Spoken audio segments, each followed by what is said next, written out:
अस्सलाम वालेकुम दोस्तों। इमरान खान ने अपनी किताब में बोला कि वो 3 बार उनको सियासत में आने की दावत दी गई और उसके बाद आखिर में वो सियासत में आए। पहली मर्तबा 1988 में जनरल ज़ियाउल हक के दौर में, जब नवाज शरीफ वज़ीर आला पंजाब थे और प्राइम मिनिस्टर जुनेजो की हुकूमत को जनरल ज़ियाउल हक ने जो है वो बरतरफ कर दिया था, तब उनको दावत मिली। सेकेंड टाइम नवाज शरीफ ने वर्ल्ड कप 1992 के बाद इमरान खान को दावत दी। तीसरी मर्तबा जब नवाज शरीफ की हुकूमत काकड़ फार्मूला के तहत ख़त्म की गई तो निगरां वज़ीर आज़म मोइनुद्दीन कुरैशी ने इमरान खान को सियासत में आने की दावत दी। लेकिन फिर 2 ऐसे और वाक़यात हुए जिसकी वजह से इमरान खान आखिर में सियासत में उन्होंने कदम रख लिया। इसके अलावा बेनज़ीर कौन से ऐसे खुफिया किस्म के दौरे पर गई थी और उन्होंने क्या ऐसी खुफिया चीज़ पाकिस्तान से लेकर गई और पाकिस्तान लेकर आई, और एक ओवरकोट के अंदर क्या क्या हुआ या एक ओवरकोट पहनने की वजह से कौन कौन से तमाशे लगे, ये सब हम बात करेंगे आज की पॉडकास्ट में। मेरा नाम है फहद इकबाल। चलिए शुरू करते हैं। 1994 में शौकत खानम रेडी हो गया, तैयार हो गया, लेकिन उनके पास मशीनरी जो कैंसर के अस्पताल की थी या अमला मौजूद नहीं था। अब उसके लिए जाहिर सी बात है पैसों की ज़रूरत थी और उसका जब जो अंदाज़ा लगाया गया वो तकरीबन $4 मिलियन थे। जब उसका अंदाज़ा लगा रहे थे तो जाहिर सी बात है पैसे ख़त्म हो गए और $4 मिलियन की ज़रूरत थी। उनके इमरान खान के एक दोस्त थे ताहिर अली साहब, और उन्होंने इमरान खान को एक मशवरा दिया कि क्यों ना हम जो है वो डब्बा लेते हैं बड़ा सा चंदे का और हम डस्का चलते हैं। उन्होंने ये मुहिम शुरू कर दी। अच्छा, जब वो मुहिम ये शुरू करके मार्केट में गए और उसके बाद पैसे जमा शुरू करने के लिए लोगों से मांगे तो लोगों ने दिल खोल के उनकी मदद करी। किसी ने 50, किसी ने 10, किसी ने 20, किसी ने 100, किसी ने 500, इस तरह कर आके पहले दिन का जो पैसे थे वो बहुत ज़्यादा जमा हुए। तकरीबन 5 लाख पाकिस्तानी रुपए जमा हुए। तो उनको इस बात का एहसास हुआ कि यार मुल्क के लोग कितनी उनके ऊपर भरोसा रखते हैं और इस कैंसर का अस्पताल अगर बन जाएगा तो मुल्क के लोगों के लिए क्या मायने रखता है। तो उन्होंने सिंपल सा काम किया कि अगले 7 दिन तक डिफरेंट स्कूल्स, यूनिवर्सिटी और शहरों के अंदर दौरे शुरू कर दिए। और जब दौरे शुरू करे तो 7 दिन का दौरा जब ख़त्म हुआ उनका आवाम से पैसे लेने के लिए, तो at the end of the day उनके पास डॉलर्स के अंदर तकरीबन $50 मिलियन जमा हो चुके थे। ज़रूरत थी $40 मिलियन की, लेकिन $50 लाख जो कि 1 लाख एक्स्ट्रा थे वो जमा हो गए। लेकिन इमरान खान का कहना था कि इस कैंपेन के बाद उनको एहसास ये हुआ कि एक आम आदमी उन पर कितना एतमाद करता है, और उसके बाद इमरान खान ने सियासत पे आने के लिए थोड़ी सी संजीदगी शुरू करी। उसके बाद 1994 अक्टूबर में फंड जमा हुए, दिसंबर में इफ्तिताह करना था, और ये उस वक्त की बात है जब बेनज़ीर भुट्टो जो है वो 1993 की दिसंबर में बन चुकी थी वज़ीर आज़म। तो बेनज़ीर भुट्टो के शौहर आसिफ अली ज़रदारी साहब ने, जो कि फॉर्मर प्राइम मिनिस्टर भी रह चुके हैं, फॉर्मर सदर रह चुके हैं पाकिस्तान के, उन्होंने कहा कि इफ्तिताह जब होगा तो मैं आके इसकी रिबन काटूंगा। लेकिन इमरान खान का आइडिया ये था कि उन्होंने किसी कैंसर की छोटी बच्ची के हाथों से ही उस हॉस्पिटल का इफ्तिताह करना था। इफ्तिताह तो किया ही किया, लेकिन उन्होंने बेनज़ीर भुट्टो या उनके शौहर साबका सदर पाकिस्तान आसिफ अली ज़रदारी को बुलाया तक नहीं, और ना उनकी फैमिली में से किसी को बुलाया, ना उनकी पार्टी में से किसी को बुलाया, जिसकी वजह से जाहिर सी बात है थोड़ी सी रंजिश पैदा हो गई, नाराज़गी पैदा हो गई बेनज़ीर भुट्टो, ज़रदारी और इमरान खान के दरमियान। और उसकी वजह से हुआ ये कि पीटीवी पर चलते थे इश्तिहार शौकत खानम हॉस्पिटल के लिए, और वो अस्पताल के अंदर जो चंदा किया जाता है उस चंदे के लिए जो है वो ये इश्तिहार चलते थे, और एक स्पेशल ट्रांसमिशन होती थी पीटीवी के ऊपर जिसमें लोग कॉल करके चंदा देते, जिस तरह कॉल ट्रांसमिशन आज होती है वैसी होती। तो बेनज़ीर भुट्टो ने पीटीवी के ऊपर वो तमाम इश्तिहार रुकवा दिए, जिसकी वजह से इमरान खान के शौकत खानम हॉस्पिटल को ठीक ठाक नुकसान हुआ। अच्छा, जब ये सब कुछ हो गया तो उसके बाद अचानक से ही एक दिन 1994 के इफ्तिताह के बाद 1995 के अंदर लेडी डायना पाकिस्तान आई और इंटरनेशनल मीडिया ने भी उसको कवर किया, शौकत खानम को कवर किया, और वो एक बहुत ही बड़ा दिन था जिसकी वजह से इंटरनेशनल मीडिया और इंटरनेशनल फोरम्स और दीगर पाकिस्तानी जो पाकिस्तान से बाहर बैठे हुए थे उनके सामने पाकिस्तान का इमेज, शौकत खानम का इमेज और इमरान खान का इमेज बहुत अच्छा गया और उनको फंड्स मिलना शुरू हो गए। लेकिन हुआ ये कि तकरीबन 14 अप्रैल 1996 की बात है, एक बहुत बड़े बिजनेसमैन हुआ करते थे जिनका नाम था नसीम सहगल। उन्होंने इमरान खान के हॉस्पिटल का दौरा करना था।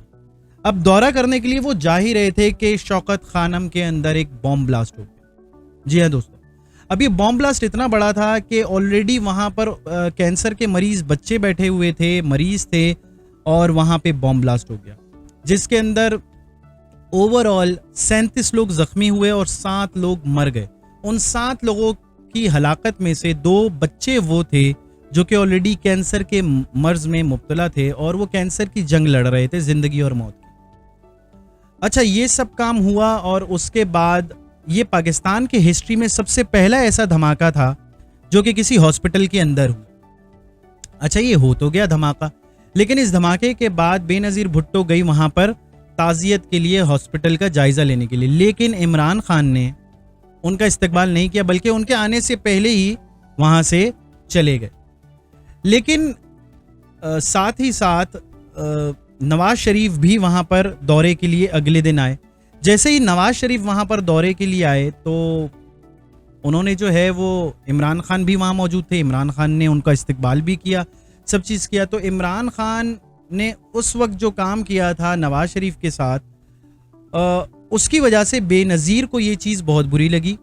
बेनज़ीर भुट्टो साहिबा ने, और उस वक्त के दौर की जो वज़ीर आज़म थी ऑब्वियसली बेनज़ीर भुट्टो, उनको ये चीज़ें बड़ी बुरी लगी। लेकिन इमरान खान ने एक बात कही और बयानिया दिया कि मैं उन लोगों के साथ हूँ जो तब्दीली चाहते हैं। अच्छा, ये तब्दीली का नारा इमरान खान का 1994-95 से स्टार्ट था। ये तकरीबन 11 दिन के बाद 25 अप्रैल 1996 को इमरान खान ने एक प्रेस कॉन्फ्रेंस की और प्रेस कॉन्फ्रेंस के अंदर अपने 2 रिश्तेदार और कुछ दोस्तों यारों के साथ मिलकर जो है वो तहरीके इंसाफ पार्टी की बुनियाद रखी। अच्छा, जैसे ही उन्होंने ये बुनियाद रखी तो उनके मंशूर के अंदर था कि वीआईपी कल्चर ख़त्म करेंगे, जैसे आज भी वो कहते हैं, तब्दीली लेकर आएंगे, जो कि वो आज भी कहते हैं, तोड़ फोड़ नहीं करेंगे, जो कि थोड़ा बहुत चेंज हो गया है शायद। तोड़ फोड़ बहुत सारे इस वक्त जो इमरान खान की जो है वो गिरफ्तारी हुई थी उसके अंदर और बहुत सारी चीज़ों के अंदर तोड़ फोड़ हुई है। मनफी सियासत नहीं करेंगे, करप्शन बेरोजगारी का खात्मा करेंगे, ये तमाम मंशूर थे इमरान खान की पार्टी तहरीक इंसाफ के। साथ ही साथ उन्होंने ये भी कहा कि हम कठपुतली वजीर आज़म या कठपुतली सदर कभी भी नहीं बनाएंगे। उन्होंने नौजवानों और ख़ातूनों को बुला के बढ़ चढ़ कर हमारी तहरीक में हिस्सा लें, हमारे साथ मिले, और वादा भी किया कि माजी के जितने भी शर्मनाक लुटेरे हैं उनको हम ख़त्म कर देंगे, ये कर देंगे, वो कर देंगे। लेकिन उन्होंने बेशुमार पुराने लीडरान को और बहुत सारी ये भी बात करी कि जो पुराने लीडर हैं जो कि मनफी सियासत या किसी और पार्टी के साथ ऑलरेडी काम कर रहे हैं, हम उनको अपने पास नहीं लेकर आएंगे, और इसी तरीके की बात करी। लेकिन अनफॉर्चुनेटली जब पार्टी शुरू हुई तो आहिस्ता आहिस्ता हमने देखा कि शाह महमूद कुरैशी जो कि पीपल्स पार्टी के सीनियर रहनुमा थे, फॉरेन मिनिस्टर रह चुके थे वो पीपल्स पार्टी के दौर में, उन्होंने उनको अपनी पार्टी में शामिल किया। जहांगीर तरीन साहब जो कि पाकिस्तान मुस्लिम लीग नवाज के साथ जो है वो थे, उन्होंने पीटीआई को ज्वाइन किया। असद उमर जो कि पाकिस्तान मुस्लिम लीग कायद के साथ थे, उन्होंने उनको अपनी पार्टी में लाए। फैसल वावड़ा साहब जो कि मुत्तहिदा कौमी मूवमेंट MQM के अंदर थे, उनको अपनी पार्टी में लेकर आए। साथ ही साथ आमिर लियाकत जो कि उनकी पार्टी में आए, वो भी आप जानते हैं MQM से ताल्लुक़ रखते थे। अच्छा, उस वक्त बेनज़ीर भुट्टो की हुकूमत थी, मैं आपको बता चुका हूँ। तो बेनज़ीर भुट्टो ने इमरान खान के बारे में कहा कि इमरान खान सियासत में आ तो गए हैं लेकिन वो बॉल टेम्परिंग ना करें तो ज़्यादा बेहतर है। इसके जवाब में इमरान खान ने कहा कि अगर न्यूट्रल अंपायर रख दिए जाएँ तो देखते हैं कि बॉल टेम्परिंग कौन करता है। और इस तरह लफ्ज़ों के खेल, क्रिकेट की बातें, क्रिकेट की टर्मिनोलॉजीज़ को बहुत ज़्यादा इस्तेमाल किया गया इमरान खान के शुरू के दौर में भी, और आज भी हम देखते हैं कि बॉल टेम्परिंग, न्यूट्रल अंपायर या इस तरीके की बातें आज भी होती हैं। विकेटें उड़ा दी, खान ने विकेटें उड़ा दी, खान बोल्ड हो गए, इस तरीके की बातें आजकल भी मीडिया में, क्योंकि जाहिर सी बात है उनका ताल्लुक क्रिकेट से है। 1992 वर्ल्ड कप के हमारे कैप्टन विनर थे। पाकिस्तान जब पहली बार वर्ल्ड कप जीता था, दुनिया के बेहतरीन फास्ट बॉलर्स के अंदर आज तक की हिस्ट्री के अंदर 3rd पे उनका नाम आता है। तो जाहिर सी बात है उस हिसाब से उनकी बातें इस तरीके से चलती रही। अच्छा, इसी के साथ रहते हुए रोजनामा जंग के अंदर एक पूरा आर्टिकल छपा जिसके अंदर उन्होंने बताया कि आज तक पाकिस्तान की हिस्ट्री में जब भी कोई ऐसी पार्टी बनी है जिसके अंदर लफ्ज तहरीक का इस्तेमाल हुआ है, उनकी पार्टी आज तक नहीं जीती। ये उस वक्त का दावा था, फैक्ट्स थे जो कि हिस्ट्री बताती है। लेकिन हमने ये देखा कि 2013 के इलेक्शन में पाकिस्तान तहरीक इंसाफ पहली बार ऐसी पार्टी बनी जो कि तहरीक लफ्ज के साथ कोई पार्टी थी और जिसका वजीर आजम और सदर पाकिस्तान में आए। साथ ही साथ ऑस्ट्रेलिया के एक बहुत बड़े अखबार ने उस वक्त इमरान खान की जितने भी मंशूर थे उनको ख्याली पुलाव या ख्याली मंशूर करार दिया। इसी के साथ रहते हुए वक्त गुजरता गया और पाकिस्तान की सियासत के अंदर एक नई पार्टी ने जन्म ले लिया। अच्छा, बेनज़ीर भुट्टो एक तरफ जो है वो इंटरनली पाकिस्तान के अंदर जो है वो एक पार्टी, नई पार्टी के साथ जूझ रही थी। इमरान खान आ चुके थे मैदान के अंदर, साथ ही साथ नवाज शरीफ की पार्टी ऑलरेडी उनको हटाने के पीछे पड़ी हुई थी। बट इसके अलावा उनके पास इंटरनेशनली एक बहुत बड़ी चैलेंज आ गया था। 1996 के शुरू में ही पाकिस्तान और अमेरिका के जो ताल्लुकात थे वो ख़राब होने लग गए और उस ख़राब, हालांकि एक साल पहले बेनज़ीर भुट्टो, प्राइम मिनिस्टर बेनज़ीर भुट्टो साहिबा उस वक्त गई थी अमेरिका के दौरे पर और बहुत अच्छा दौरा रहा था 1995 का। बट 1996 के अंदर हालात ख़राब होने लग गए और अमेरिकी हुकूमत, अमेरिकन्स ने एक इल्ज़ाम लगाया कि पाकिस्तान ने चाइना से मिज़ाइल लिए हैं जिन मिज़ाइल की रेंज 600 किलोमीटर से ज़्यादा है। जबकि पाकिस्तान ने इसकी तरदीद करी और चाइना ने भी तरदीद करी, क्योंकि ये आलमी कानून के ख़िलाफ़ था कि कोई एक मुल्क दूसरे मुल्क को 300 मीटर से ज़ायद रेंज के मिज़ाइल की टेक्नोलॉजी फराहम करे। लेकिन चाइना ने भी इसकी तरदीद की और चाइना ने उस वक्त कहा कि नहीं, हमने सिर्फ़ और सिर्फ ऐसे मिज़ाइल की टेक्नोलॉजी पाकिस्तान को दी है जो कि 300 मीटर या उससे कम के मिज़ाइल हैं। लेकिन अमेरिका ने इस बात को ना माना। साथ ही साथ ये सारे मामलात ख़राब हो ही रहे थे, लेकिन इसकी जो असल वजह थी वो कुछ और थी। उसकी वजह ये थी कि 1993 में जब दिसंबर में बेनज़ीर भुट्टो साहिबा बनी थी प्राइम मिनिस्टर पाकिस्तान, तो उन्होंने सबसे पहले चाइना का दौरा किया और उसके बाद साउथ कोरिया गई। अच्छा, साउथ कोरिया जैसे ही वो गई हैं तो साउथ कोरिया जाने के बाद इंटरनेशनल मीडिया में बोलना शुरू कर दिया कि पाकिस्तान साउथ कोरिया से मिसाइल लेकर आया है। साथ ही साथ उसके बदले में पाकिस्तान ने उन्हें एटॉमिक ताकत के लिए या एटमी ताकत बनाने के लिए उनको फॉर्मूला एक्सचेंज करा है। बेसिकली रद्दो बदल करिए, यहाँ से हमने उनको दिया एटमी ताकत और उन्होंने वहाँ से हमें दी मिसाइल की ताकत, जिसकी तरदीद करी पाकिस्तानी मीडिया ने और पाकिस्तानी मीडिया के साथ साथ बेनज़ीर भुट्टो ने भी। बेनज़ीर भुट्टो ने इस बात की तरदीद ऐसे करी कि उन्होंने बोला कि नहीं, हमने ये टेक्नोलॉजी लाजमी ली है, लेकिन ये टेक्नोलॉजी सिर्फ और सिर्फ हमने पैसों में खरीदी है। ये जो तमाम तर वाक़यात हुए, इसी वजह से आज तक पाकिस्तान के साथ अमेरिकन मीडिया या अमरीकी हुकूमत की आज तक पाकिस्तान के ऊपर ये उंगली उठती है कि साउथ कोरिया के पास जो एटमी ताकत है या एटमी बम है वो सिर्फ और सिर्फ पाकिस्तान की वजह से। अच्छा, ये सारी बातें चल ही रही थी कि 2004 के अंदर जापानी अखबार के साथ बेनज़ीर भुट्टो का एक इंटरव्यू हुआ और उस इंटरव्यू के अंदर बेनज़ीर भुट्टो ने कहा कि हमने बिल्कुल साउथ कोरिया से मिसाइल लाजमी लिए हैं जो कि 1200 किलोमीटर की रेंज तक की मिसाइल है, लेकिन उसके बदले में हमने उसके पैसे दिए हैं, हमने वो टेक्नोलॉजी खरीदी है, ना कि हमने जो है वो इसके बदले में कोई चीज़ दी। अच्छा, इसी दौरान 2007 के अंदर थोड़े से अरसे के बाद 2007 में बेनज़ीर भुट्टो शहीद कर दी जाती है। 2007 के बाद 2008 के अंदर इंडिया के एक राइटर श्याम भाटिया, उन्होंने एक किताब लिखी जिसका नाम लिखा गुड बाय शहजादी। अच्छा, उनका कहना था कि जब उन्होंने इंटरव्यू लिया था बेनज़ीर भुट्टो साहिबा का, जो कि ऑफ रिकॉर्ड लिया था उन्होंने इंटरव्यू, उस ऑफ रिकॉर्ड के अंदर बेनज़ीर भुट्टो ने इस बात को तस्लीम किया था कि हाँ, हमने पाकिस्तान ने जो है वो मिसाइल की टेक्नोलॉजी के बदले में एटमी ताकत की टेक्नोलॉजी फराहम की है। और उनका साथ ही साथ ये भी कहना था कि जब बेनज़ीर भुट्टो शाम भाटिया को इंटरव्यू दे रही थी तो उस वक्त उनकी आंखों में एक चमक थी और वो खुश थी ये बताते हुए कि हाँ, हमने ही ये काम किया। और उनका कहना ये भी था अपनी किताब के अंदर कि बेनज़ीर भुट्टो साहिबा ने ये भी बोला कि ये मैंने सीडीज़ के ज़रिए साउथ कोरिया में दिया है। अच्छा, शाम भाटिया वही जर्नलिस्ट हैं जो कि खाना जंगी के दौरान में अफ़गानिस्तान में भी मौजूद थे, बहुत बड़े जर्नलिस्ट, और उनको अमूर ख़ारजा का स्पेशलिस्ट माना जाता है इंडिया में।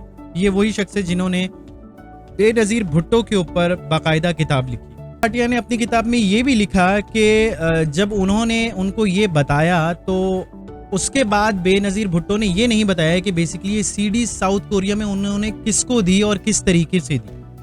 लेकिन शाम भाटिया का ये कहना था कि उन्होंने उस किताब के बाद या उस इंटरव्यू के बाद भी उन्हें बार बार पूछने की कोशिश करी, बात करने की कोशिश करी और जानने की कोशिश करी कि आखिर बेनज़ीर भुट्टो ने वो सीडीज़ दी किसको, लेकिन आज तक ये राज ही है। बेनज़ीर भुट्टो साहिबा इंतकाल कर गईं, शहीद हो गईं और आज तक इस बात की तस्दीक या तरदीद करने के लिए नहीं है। तो हिस्ट्री के अंदर जैसे कि तैसे आज तक शाम भाटिया ने बुक लिखी है, लोग उसी को सच मानते हैं। चलें, अगर मान भी लेते हैं कि शाम भाटिया की बुक सही कह रही है, तो शाम भाटिया की बुक के मुताबिक हुआ ये कि अगर देखा जाए तो इसका मतलब ये है कि पाकिस्तान के पास आज जो मिसाइल हैं और मिसाइल की टेक्नोलॉजी है वो बेनज़ीर भुट्टो ने अपनी जान पे खेल के लिए।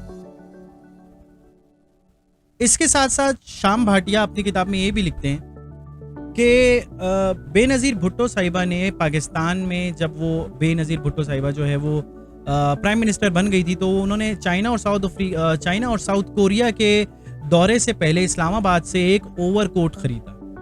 याद है, मैंने आपको बताया था कि जब मैं वीडियो शुरू कर रहा था कि एक ओवरकोट की कहानी ने कहां से कहां तक बात पहुंची। शाम भाटिया का कहना यह था कि वो ओवरकोट लाइट ब्राउन कलर का था और उस ओवरकोट को स्पेशली खरीदा इसलिए गया था क्योंकि उसकी कुछ जेबें बहुत डीप थी और पाकिस्तान से बेनज़ीर भुट्टो साहिबा एटमी ताकत की जितनी भी सीडीज और उसकी डिवाइसेस के ड्राइंग्स थे वो उन सीडीज में डाल के उस ओवरकोट की जेब में पाकिस्तान से साउथ कोरिया लेकर गई और वहां जाने के बाद वहां से उनके मिसाइल की टेक्नोलॉजी की जो ड्राइंग्स एंड सीडीज हैं वो पाकिस्तान में उसी ओवरकोट के जरिए लेकर आए। अच्छा, याद रखिएगा कि ये वही ज़माना था जब ज़ियाउल हक के दौर के अंदर एक 18वीं तरमीम आई थी कि सदर मुमलिकत के पास एक इख्तियार होता है और वो कभी भी असेंबलीज डिसॉल्व करके जो है वो हुकूमत गिरा सकते हैं। अच्छा, जब वो वापस आई और पाकिस्तानी हुकूमत ने जो है वो बहुत ज़्यादा बेनज़ीर के दौर के अंदर जो है वो मिसाइल के कारनामे किए, तजुर्बे किए जो कि कामयाब तजुर्बे रहे और फिर वही हुआ कि हमारे पास गौरी मिसाइल भी आया। हमारे पास कुछ ऐसे मिसाइल्स भी हैं जो 1200, 1300 या 1500 किलोमीटर की रेंज तक भी चलते हैं।